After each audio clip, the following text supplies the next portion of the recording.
দেশের শীর্ষস্থানীয় দুটি গণমাধ্যম প্রথম আলো ও ডেইলি স্টার সংবাদকর্মীদের কর্মযজ্ঞে দুই পত্রিকার যে দুই কার্যালয় প্রতিদিন ছড়াতো খবরের উত্তাপ, এখন সেখানে নীরবতা। কর্মমুখর অফিস দুটি এখন ধ্বংসযজ্ঞের সাক্ষী।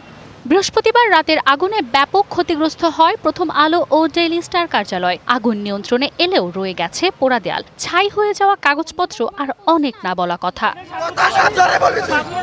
শুক্রবারও রাস্তায় নামেন বিক্ষুব্ধ ছাত্র জনতার অনেকেই। তারা জানান ক্ষোভের কথা। দালাল ছিল এই জন্য ভাঙছে, এটার পরে একবার না খালি বারবার ভাঙার চেষ্টা করা হয়েছে। যতটুকু সাপোর্ট পেলে একটা স্বৈরাচার তার জায়গাকে শক্তিশালী করে নিতে পারে, এই প্রথম আলো ডেইলি স্টার হাসিনাকে তারা ততটুকু সাপোর্ট করেছে। ভারতীয় আগ্রাসনের সাথে সম্পৃক্ত গণমাধ্যমের প্রতি হুঁশিয়ারিও দেন তারা।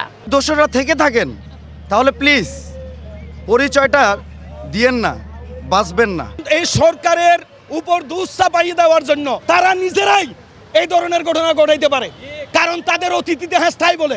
আমরাও তো চাইতেছি পদত্যাগ করাইতে স্বরাষ্ট্র উপদেষ্টা। এদিকে বিকেলে প্রথম আলোর কর্মীরা কার্যালয়ের সামনে মানববন্ধন করেন, নিন্দা ও ক্ষোভ জানান গণমাধ্যমের ওপর হামলার।